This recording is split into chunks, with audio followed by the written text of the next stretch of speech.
So hello and welcome to our webinar today, where we'll be addressing the pros and cons of using regulated and unregulated intermediate bus converters.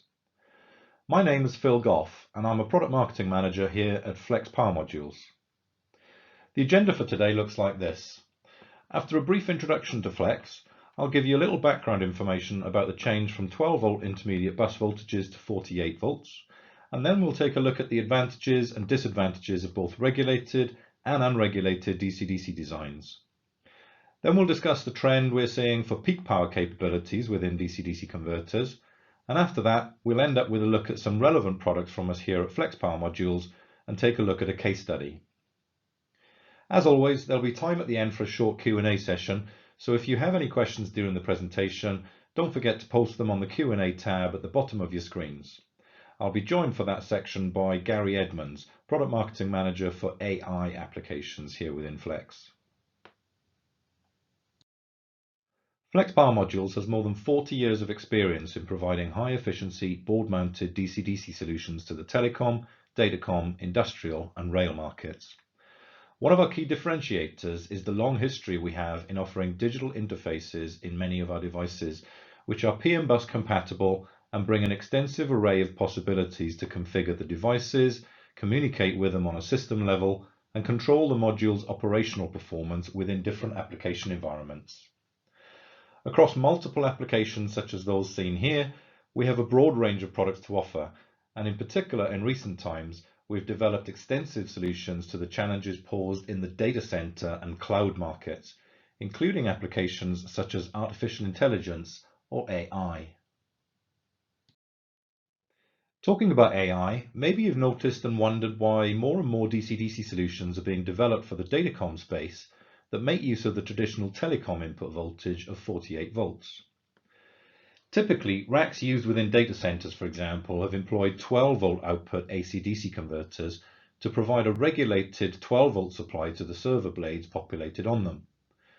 This has been a long-standing norm, if you will, but as the demands of AI and high-performance computing become more complex and powerful, so more power needs to be supplied to a rack. Whereas a typical rack might have consumed 5 to 10 kilowatts a few years ago, many are now going to be consuming more like 20 to 30 kilowatts. At this power level, you can see from the table that the amount of current to distribute to the servers gets unmanageable at 12 volts. Switching to 48 volt not only cuts the current by 4, but also reduces the power losses by a factor of 16, due to these being related to the square of the current due to I squared C losses. In addition to this key advantage, lower currents mean less copper in terms of smaller bus bars, which reduces cost per rack further. An operation at 48 volts often means that the initial conversion stage operates at a much higher efficiency, and so further reduces power dissipation and hence operational energy costs.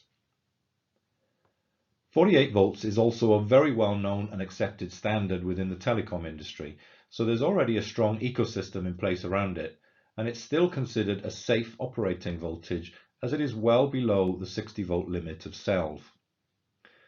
In fact, for this reason, many of the racks actually end up using 53 or 54 volts as the preferred supply voltage, since this reduces the currents even further, and it's comfortably below SELV even when considering regulation, tolerances, and fault conditions, for example. Use of a 48 volt bus has been widely promoted by Google and others via the Open Compute project too, and you can find out more about that by following the link shown here. Many power supply manufacturers are following this platform closely, and that also leads to a wide choice of supplier and security of supply to the customer, which is a critical factor these days too. So, as we've seen in previous webinars too, the growth in cloud services has led to substantial architectural evolution for data center hardware, including the power architecture. The rack on the left here shows the typical power distribution for a traditional data center rack, which is still widely employed today. In this example, you can see here the AC power strips on the right-hand side of the picture, which is in fact the back of the rack, with the grouping of wires resulting from the three-phase input voltage distribution. You can also then make out all the individual AC cords going to every AC to 12 volt power supply, for example, on the bottom here, And in fact, in this case, you see two AC cords feeding each shelf, which is due to redundancy in the AC to 12 volt PSUs. Basically, what you can see here is it involves a complicated wiring strategy when it comes to distributing 12 volts to the individual servers. Contrast that to the rack on the right, which shows one of the newer style power distribution designs promoted by the Open Compute project, which we'll mention again later. With multiple AC/DC power supplies connected in parallel and located along the bottom of the shelf in this case, but they could easily be centrally located or even top mounted. And the resulting 48 volt output, which is enough to power the entire rack, is bussed around the back via bus bars to each shelf and blade, which you can see here. As you can see, this results in a far cleaner solution and allows for easy modularity and interchangeability. It also allows for simple shelf level battery management solutions, effectively offering UPS functionality at the rack level, which is a major benefit for the data center companies. However, while going from AC to 48 volts has its advantages, as outlined previously, there remains a wide market built around a 12 volt output AC/DC supply, and many enterprise type solutions will still use this approach.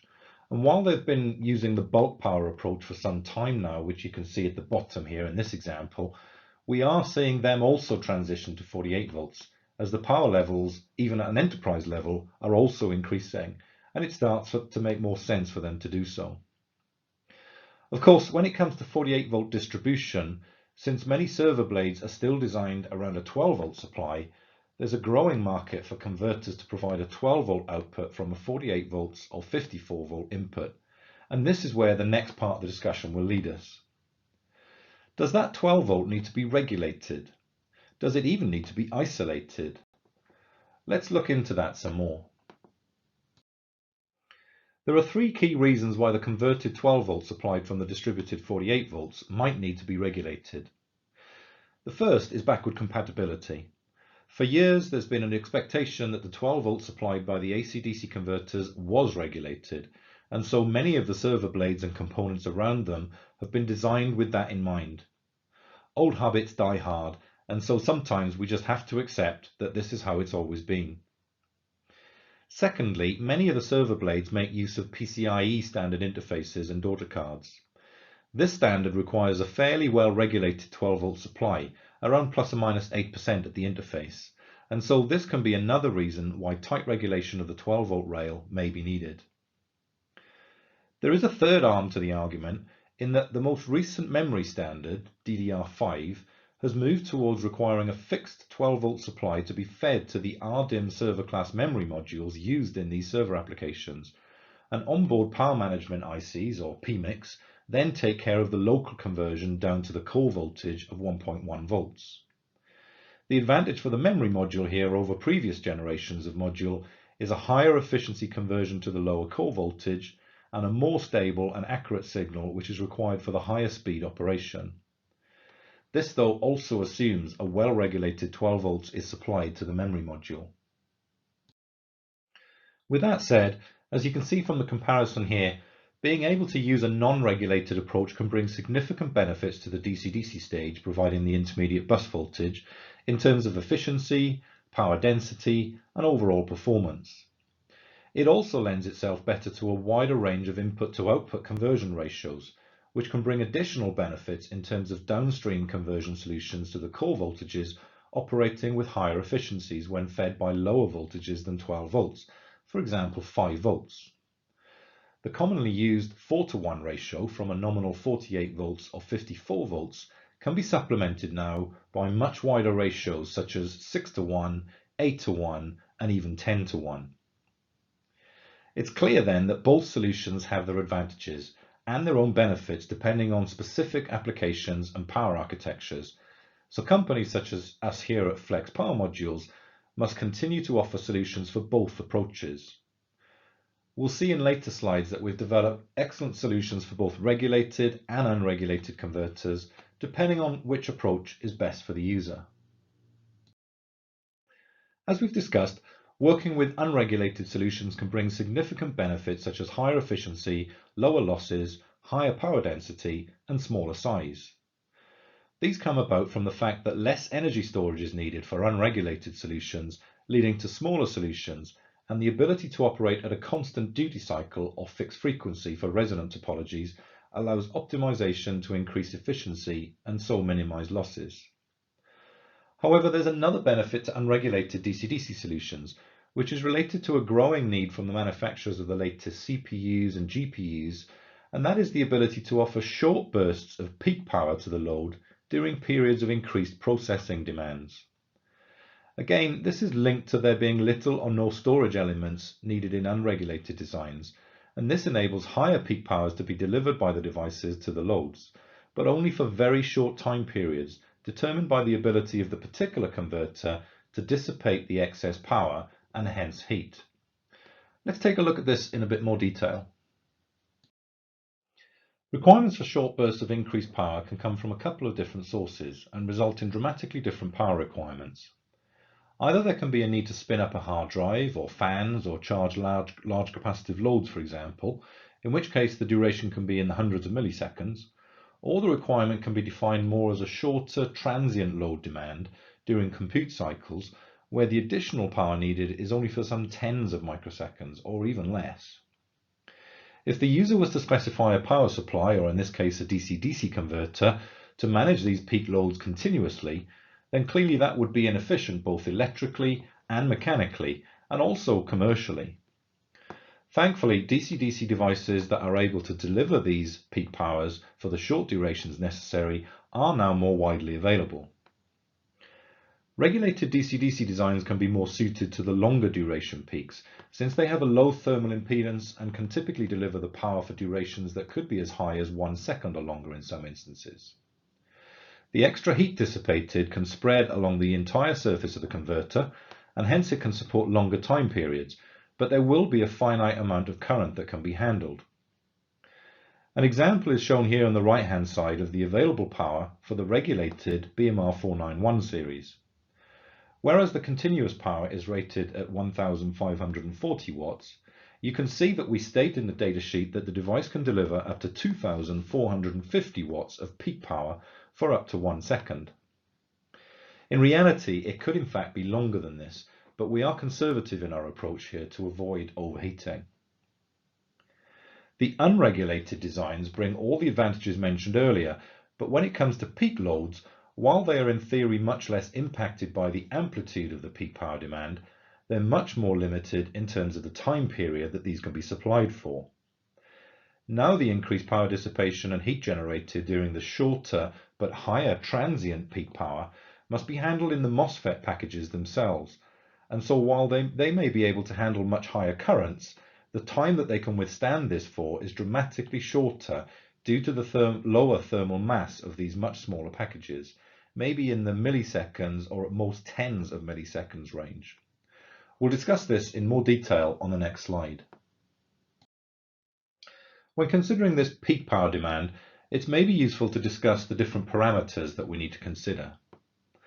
The thermal design power, or TDP, of a device is the amount of power that part can deliver continuously, and assumes that sufficient cooling is provided to avoid exceeding thermal limits, which are defined in the datasheets and typically are less than 125 degrees C.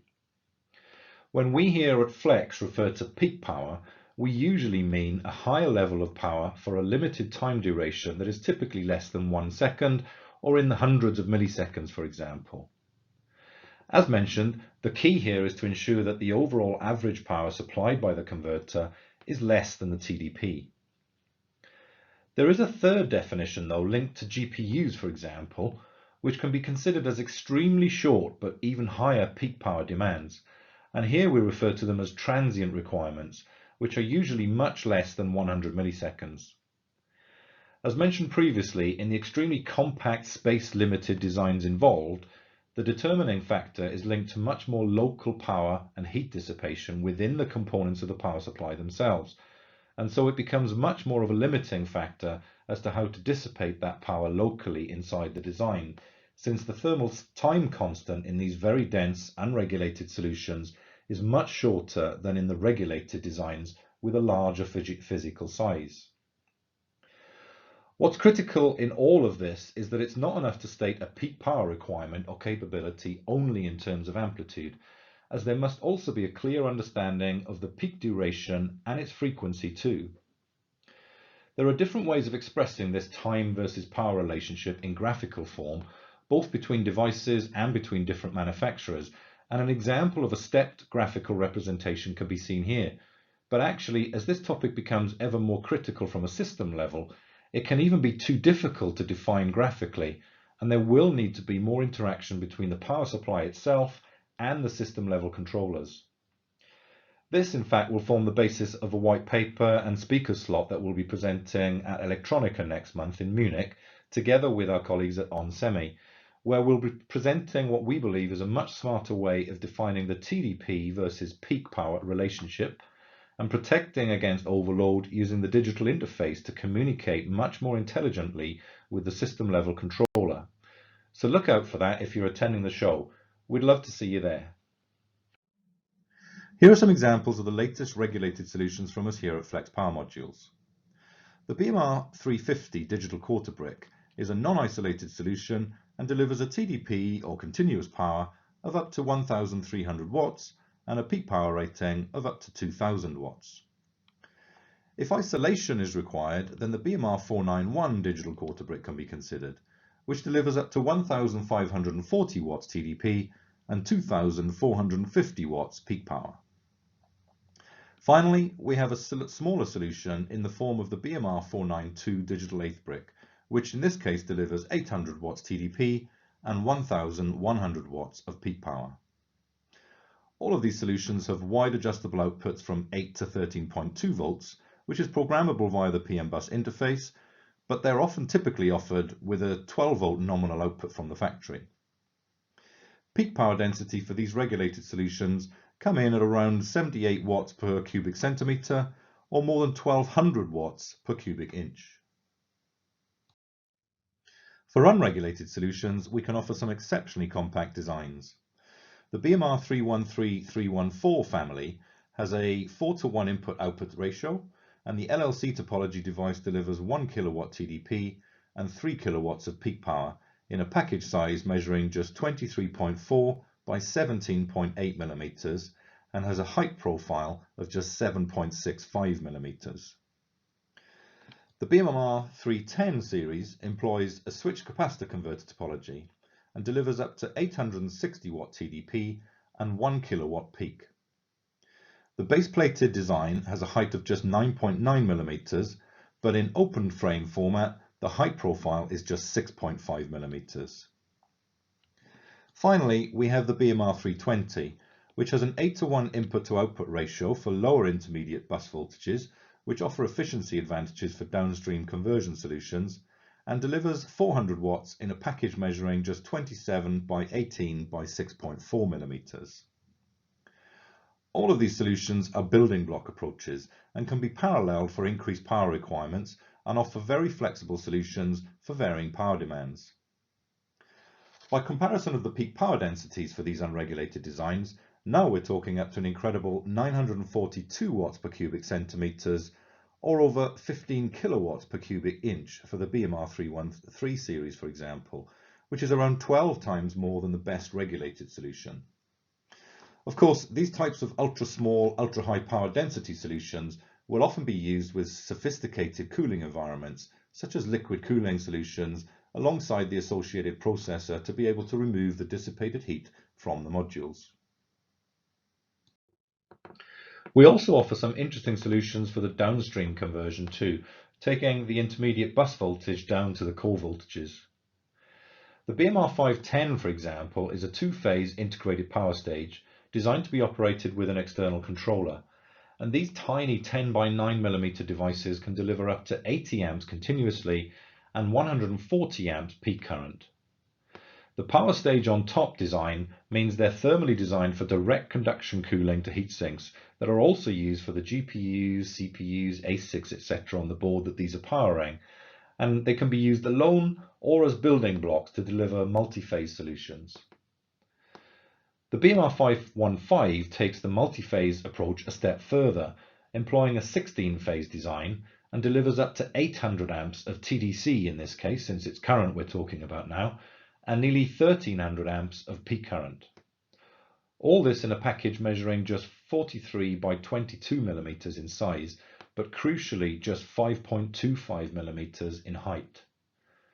This low height means that it can be populated on the backside of the GPU or CPU, and in fact the design is further optimized to mirror the power connections of the chip that it's feeding, and so designed to be located directly under the processor, facilitating pure vertical power delivery to dramatically minimize the distribution losses when delivering the hundreds of amps in question.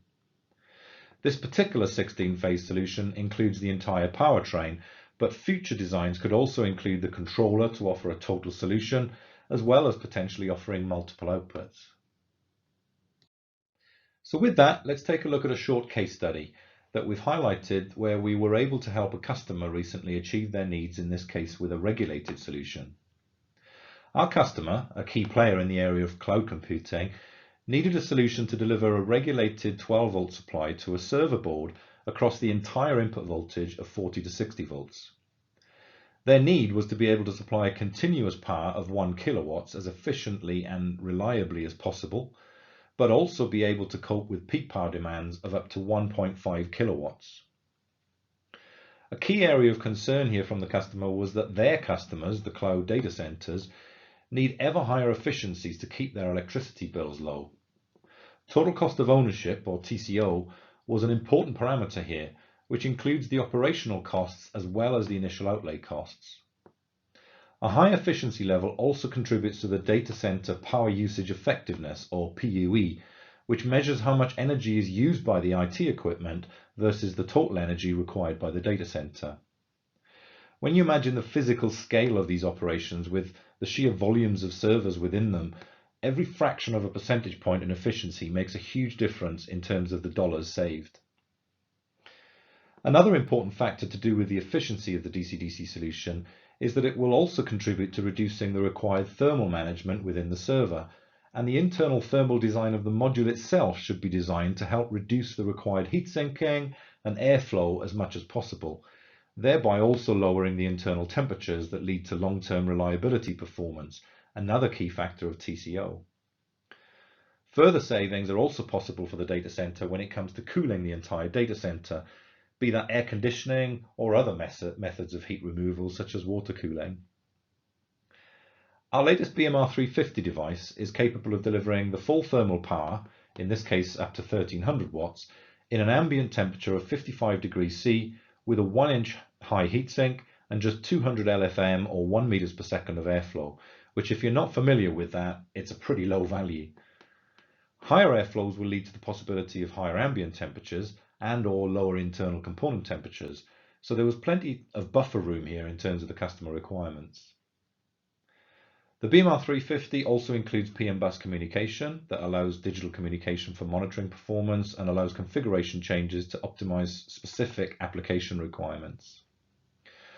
All this led to the BMR350 being selected as the IBC of choice for this particular customer's application, and it remains a very popular solution across different server designs and has spawned many different variants along the way since it's such a flexible design.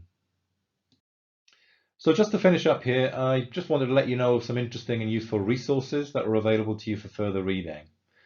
On the web at flexpowermodules.com, we have a bunch of blogs and articles that you can reference, and also a product selector that makes it very easy for you to choose the best device for your application. We're also present on social media through LinkedIn, Twitter, and WeChat, which are all good ways of keeping up to speed with the latest and greatest, so do follow us on those if you can. You can also reach out to us by email at pm.info@flex.com, or you can contact your regional sales managers, field application engineers, and also our distribution partners. Lastly, if you're in Munich for next month's Electronica, please come by and see us there from the 15th to the 18th in Hall C3, booth 263. And as mentioned earlier, we'll also have a speaker slot there, which will be presented by our CTO, Michael Appelberg, on the 16th of November at 12 p.m. as part of the Embedded Platform Conferences. The white paper, which will come as a result of that, will also be made available on the website at a later date.